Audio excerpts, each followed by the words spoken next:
एक पुराना गांव कुसुमपुर, चारों तरफ खेत, टूटी कच्ची सड़कें और रात होते ही ऐसा सन्नाटा कि जैसे हर चीज किसी डरावनी शक्ति के अधीन हो। यहाँ गांव में कुछ दिनों से रात में लोग एक एक करके गायब हो रहे हैं और इन्हें कौन गायब कर रहा है ये कोई नहीं जानता। इस वजह से यहाँ के लोग रात में बाहर निकलने से डर रहे हैं। वीरेंद्र शहर में रह रहा था। उसके पिता की हाल ही में मौत हुई थी और अब उसे अपने पुश्तैनी घर और जमीन के कागज पूरे करने के लिए कुसुमपुर लौटना पड़ रहा था। शाम का समय था। आकाश में हल्की धुंध थी और सड़कें लगभग अंधेरी। वीरेंद्र ऑटो में बैठा गांव की ओर बढ़ रहा था। ऑटो वाला चुपचाप ड्राइव कर रहा था। वीरेंद्र ने मजाक में कहा, भाई रात में तो काफी सुनसान रहता है यहाँ।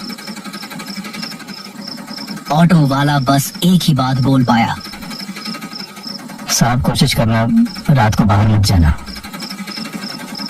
रास्ता लंबा और धूप से भरा था। वीरेंद्र ने बाहर झांक कर देखा तो उसे सड़क किनारे खड़े पेड़ और खेतों के बीच से गुजरती अजीब सी परछाइयां दिखाई दी। हल्की हवा से पेड़ों की शाखाएं जैसे फुसफुसा रही हों। वीरेंद्र ने खुद से कहा, बस शहर में रहकर ही अच्छा था। ऑटो धीरे धीरे गांव के मुख्य चौक पर पहुंचा। वहां का दृश्य वीरेंद्र को हैरान कर गया। पूरे गांव में सन्नाटा था। कोई दुकानदार नहीं, कोई आदमी नहीं। चौपाल खाली थी। कुत्ते भी अपनी जगहों पर भौंक रहे थे। वीरेंद्र ने ऑटो वाले से कहा, भैया आप जाओ। ऑटो वाला सिर हिलाकर चुपचाप वहां से चला गया। वीरेंद्र अपने पुराने घर की ओर बढ़ा। पुराने रास्ते, टूटी सीढ़ियां और जर्जर दीवारें उसे बचपन की याद दिला रही थी। घर का दरवाजा अजीब तरह से बंद था। वहीं उसे अपनी बचपन की दोस्त मंजरी दिखाई दी। मंजरी अब अकेली रह रही थी। उसका चेहरा थका हुआ और डरावना लग रहा था। मंजरी ने धीरे से कहा, और वीरेंद्र इतने साल बाद कैसे हो, क्या हालचाल है और यहाँ आना कैसे हुआ? हाँ मंजरी, मैं ठीक हूँ। मैं बस अपनी पुश्तैनी जमीन का कुछ काम पूरा करने आया था। लेकिन यह बताओ, ये गांव में इतना सन्नाटा क्यों है? वीरेंद्र, हर रात यहाँ कोई ना कोई आदमी गायब हो जाता है। कोई आवाज नहीं, कोई निशान नहीं। बस सुबह जमीन पर एक काला निशान मिलता है, जैसे किसी ने उन्हें जला दिया हो। वीरेंद्र ने हंसकर कहा, मंजरी, ये सब मनगढ़ंत बातें हैं। गांव वाले डरावनी कहानियां बनाते हैं। अगर तुम इसे हल्के में लोगे तो शायद बाद में पछताओगे। रात में बहुत अजीब चीजें होती हैं। आवाजें, परछाइयां और कभी कभी नाम पुकारने वाली आवाजें। वीरेंद्र ने उसे शांत करने की कोशिश की, लेकिन उसके मन में डर बैठ गया। वह जानता था कि रात अब शुरू हो चुकी है और गांव का सन्नाटा धीरे धीरे उसे अपने घेरे में ले रहा है। रात गहरी होने लगी। वीरेंद्र घर के पुराने कमरे में बैठा, धुंध से ढकी खिड़कियों के बाहर झांक रहा था। हर खिड़की पर अजीब सी परछाइयां गुजर रही थी। कभी हवा में फुसफुसाहटें, कभी दीवारों के पीछे किसी का नाम पुकारना। वीरेंद्र ने सोचा, यह सब अजीब है, लेकिन उसके पास समय कम था। वो डरते डरते सोया। अगले दिन जमीन और घर के कागज कंप्लीट करने थे। वो धीरे धीरे गांव की गलियों में घूमना शुरू करता है।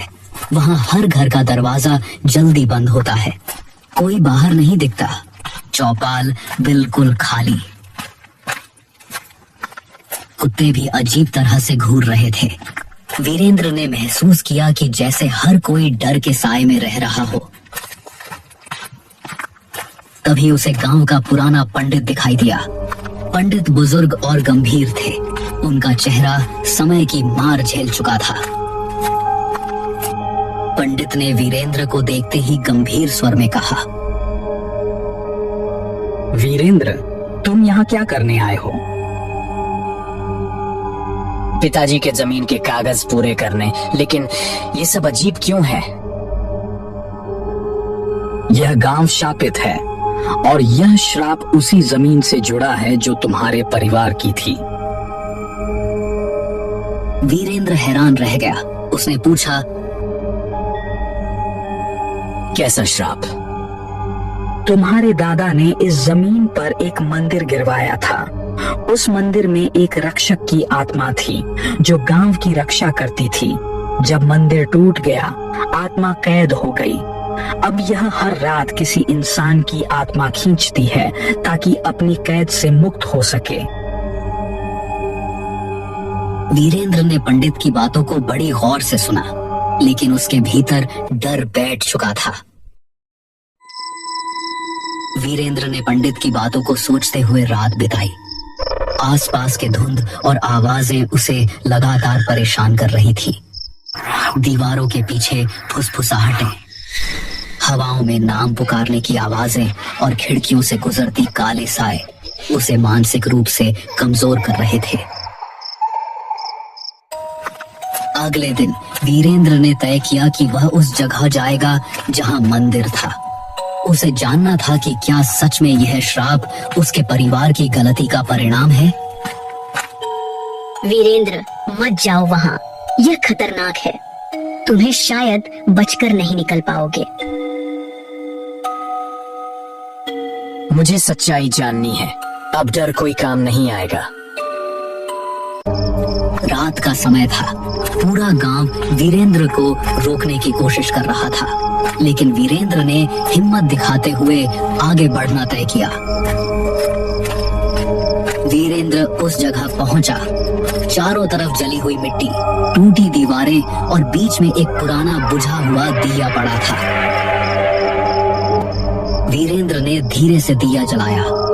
जैसे ही लौ उठी, जमीन हिलने लगी, हवा में सिसकारियां गूंजने लगी। वीरेंद्र का मन डर से कांप रहा था। तभी मंजरी वहां पहुंचती है, लेकिन उसका चेहरा बदल चुका था। उसकी आंखों में अब शैतानी शक्ति दिख रही थी। मंजरी इंसान नहीं थी, वो वही राक्षस की आत्मा थी जो मंदिर टूटने पर कैद हो गई थी। सालों से मंजरी गांव के लोगों को मार रही थी ताकि उन्हें अपने अंदर खींचकर श्राप से मुक्त हो सके, लेकिन अब वीरेंद्र के लौटने से उसकी कैद पूरी तरह टूटने वाली थी। मैं अब तुम्हें नहीं छोड़ूंगी। तुम्हें निगलने के बाद मैं इस श्राप से मुक्त हो जाऊंगी। नहीं, मुझे छोड़ दो। लेकिन आसपास धुआं फैल जाता है। धीरे धीरे वीरेंद्र गायब हो जाता है। गांव में अब केवल सन्नाटा और हवा में हल्की सिसकारियां रह जाती हैं। सुबह गांव में अफवाह फैलती है। वीरेंद्र भी उस राक्षस के चंगुल में फंस गया। गांव के लोग अब और अधिक डर के साए में जीने लगते हैं। कुसुमपुर की धुंध अब और घनी हो जाती है। सड़कें, पेड़, खेत और पुराना घर, सब कुछ जैसे वीरेंद्र की कमी को महसूस कर रहा हो। मंजरी अब पूरी तरह शक्ति में गांव में घूमती है। हर रात वह नए शिकार ढूंढती है और कोई नहीं जानता कि अगली रात किसका साया दीवारों पर रह जाएगा।